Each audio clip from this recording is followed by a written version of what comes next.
As intellectual creatures on this planet, we humans give an apex level importance to education. Why shouldn't we? Education taps our intellectual potential, it spurs innovation and discovery, it probably is the only means that can ensure complete eradication of crime. It also gives us joy. All in all, it takes humanity to the next level. Basic education is made compulsory and public funded in many countries. The education process across the globe and as of today is largely centered around the classroom, a room typically part of an institution where teachers teach and learners learn. When and where did all this start? Why did they group a bunch of similar aged kids and started teaching them the same thing? After all, humanity has long had a culture of apprenticeship, that of one-on-one hands-on tutoring. The answer? 19th century Prussia, a German state that no longer exists. Prussia was the first state to introduce the modern notion of a compulsory public-funded education. The idea was that education is essential for each and every citizen of the country. Sounds well-intentioned, right? Mostly yes, but there was a fundamental flaw. The Prussian model of education at its core was implemented to create conforming citizens, those type of people who would abide by the king's whims even if logic tells them to do otherwise. This should make sense from the king's perspective, considering Prussia's then trained troops were outpowered by Napoleon's relatively amateur men. Prussia's humiliating loss at the Battle of Jena gave birth to a national uprising known as the Prussian Reform, salient feature of which was the Prussian education system. Prussian scholars, philosophers and the king then came up with a model of compulsory public schooling to suppress individual thought and create national conformity. A key influence in shaping this model, philosopher Johann Fichte wrote, "Free will in the pupil is the first mistake of the old system." And also, if you want to influence the student at all, you must do more than merely talk to him. You must fashion him, and fashion him in such a way that he simply cannot will otherwise than you wish him to will. The preceding rant was not to say that the entire Prussian model was broken, for it still produced people who can read and write very well. However, homogeneity is certainly not what we want with our modern education system. After all, we want our people to be driven by logic and reason, not irrationality and conformity. Although our intent has changed, some elements of the Prussian system are naturally inherited in today's classrooms.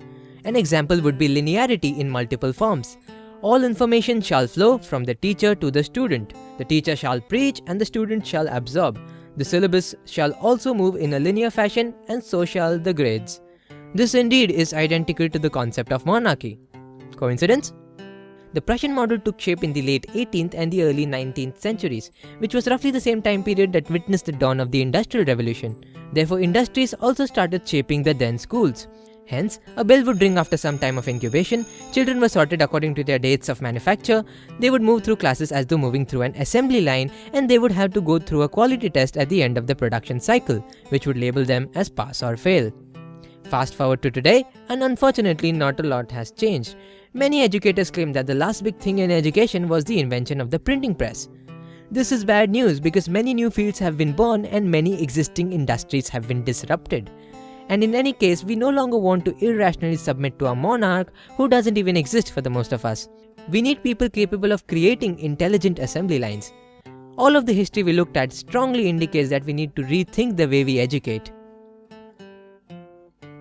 If hitherto the tone has been sad, I herewith wish to convince you into feeling optimistic about the future of education.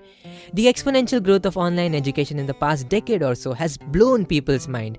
MOOCs, acronym for Massive Open Online Courses, have enabled the best of professors from the best of universities, even Nobel laureates, to reach students all over the globe. YouTube and online video has given a new dimension to educational content. And the premise of Khan Academy is just plain old awesome. It probably is no exaggeration to say that all these platforms have revolutionized teaching. This brings me into the unpredictable land of the future of education. Videos, interactive exercises, animations, demonstrations have augmented teaching. Notice I didn't say replace, for I still think that human teachers may not go away. But I digressed. The current online educational scenario has revolutionized the way we convey, and to a larger extent the way we teach. But little, if anything, has been done for and from the side of the learner. I think the way we reimagine education is that we reinvent the learning process. We have to realize that learners are not passive conformers but instead are active discoverers. The system has to recognize that everybody is a teacher and a learner, a learnucator. Teaching is the best manifestation of learning. Switching to this mindset will foster a student-teacher, student-student, and even a student-technology collaboration, which will be best for the future of education.